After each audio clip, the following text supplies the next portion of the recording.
Hello, everybody. I wanted to do a video talking about the information about Eric Schmidt.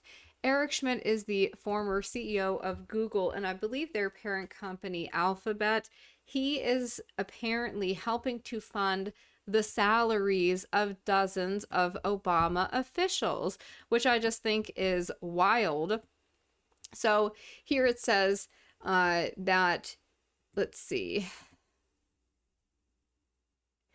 a former Google CEO who has advised the United States Congress and the White House, who has helped pay the salaries of more than 24 Biden administration officials via donations from his research and investment firm Schmidt Futures to the nonprofit research and advocacy organization, the Federation of American Scientists.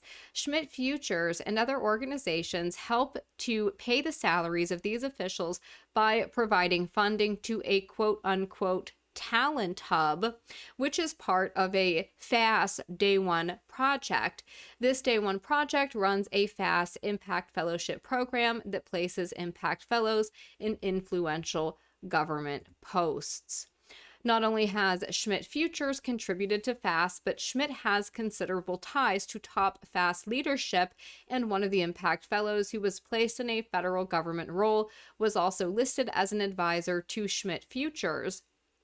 Additionally, some of the Impact Fellows are placed in federal departments to focus on areas such as clean energy and AI, fields that Schmidt and the ventures he supports have significant investments in.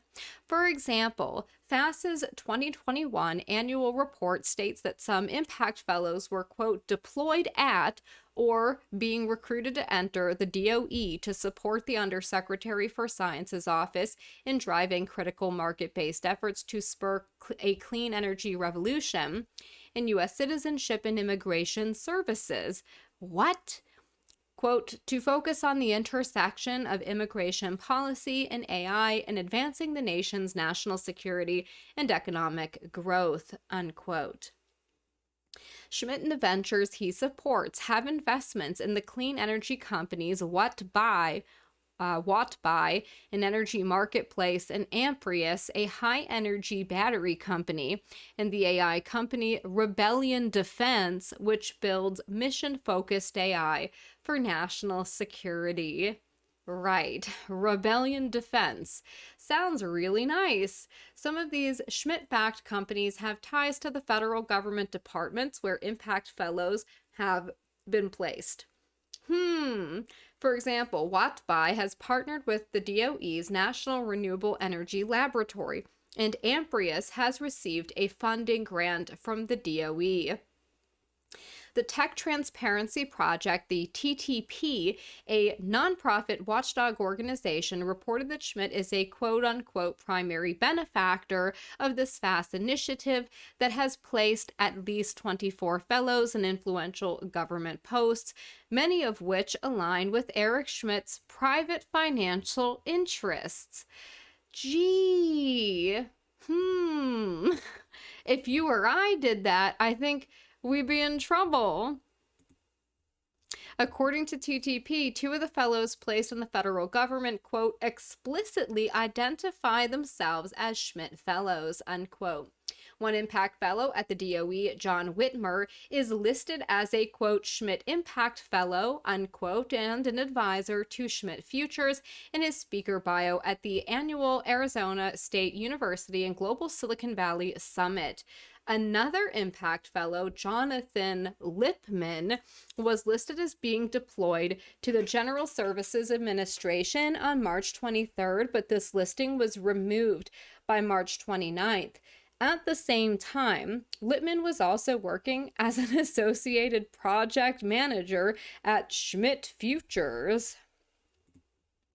Not only do some of the fellows have ties to Schmidt, But Gilman Louie, the chair of FAS and a member of Joe Biden's, quote, Intelligence Advisory Board, unquote, has multiple ties to Schmidt. He was a commissioner at the Schmidt-led National Security Commission on Artificial Intelligence and a consultant on the Schmidt-led Defense Innovation Board. Louie is also the current CEO of the Schmidt-supported America's Frontier Fund. So just to talk a little bit about the National Security Commission on Artificial Intelligence, this was a board or whatever, a commission put together by Eric Schmidt, and it brought together people from the tech industry and the national security industry, and they put together like a little policy proposal thing that basically said that in order for the United States to beat China, like we basically had to become China. And I mean, social credit system, Sesame credit and all, like, oh yeah, in order to beat them, we need to have their kind of security grid. It's just nuts. Facial recognition, artificial intelligence, and it's nonsensical. It's ridiculous. It's because that is where he has his own personal investments. So of course he's going to say that, oh yeah, we need to do that for, national security. Additionally, several Schmidt Futures executives have ties to the Fast Day One project. The Chief Innovation Officer at Schmidt Futures, Tom Khalil, and a former senior director at Schmidt Futures, Kumar Garg, both spoke at the Day One Project launch event. The Day One Project website also has a section that highlights posts from Khalil and contains a policy paper that was written by Schmidt Futures employees or fellows and cross-posted to a Schmidt Futures affiliated website. Furthermore, Khalil worked as an unpaid consultant in the White House Science Office for 4 months in 2021, while also at the same time working at Schmidt Futures. He left the White House consultancy role after ethics complaints. Let's do a big think. Oh my God. Katie Paul, the director of TTP, said, quote, Eric Schmidt appears to be systematically abusing this little-known set of programs to exert his influence in the federal government. The question is, on whose behalf is it?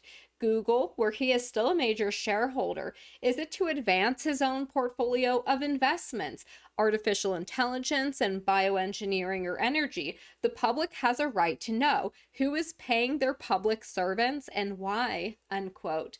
Alex Engler, a fellow at the Brookings Institution who specializes in AI policy, added, quote, Schmidt is clearly trying to influence AI policy to a disproportionate degree of any person I can think of. We've seen a dramatic increase in investment toward advancing AI capacity in government and not much in limiting its harmful use. These revelations about Schmidt helping to fund Biden administration officials' salaries follow a previous report of Schmidt helping to pay Biden White House staff salaries earlier this year. These reports are just some of the many examples of the former Google CEO attempting to influence the federal government and federal laws in areas where his companies have investments. Between August of 2018 and October of 2021, Schmidt chaired the NSCAI. This commission made recommendations to the president and Congress to, quote, advance the development of AI, machine learning, and associated technologies to comprehensively address the national security and defense needs of the United States. It's exactly as I said. They basically said in order to beat China, we have to become China. It also proposed legislation that later became law and resulted in the government investing billions of taxpayer dollars into the AI industry. While serving on this commission, Schmidt and his linked firms made more than 50 investments in AI companies and more than half a dozen investments in NatSec startups that sell machine learning technologies back to the federal government. So he's sitting on a commission to advise the government to buy products from companies he's invested in. Lovely. Several members of Biden's transition team who were appointed while Schmidt was chair of the NSCIA CAI also came from Rebellion Defense, the AI company Schmidt has invested in. After the NSCAI ceased operations, Schmidt used the backdrop of the Russian invasion of Ukraine to continue his advocacy for close ties between tech firms and the federal government by telling big tech to get involved with national defense. And I would argue that if you look at the foundations of Silicon Valley, they have always been involved in quote unquote national defense. They've always been involved with the military, the intelligence community. Every single one of these tech companies has ties to the government. There isn't really a barrier or a distance between them.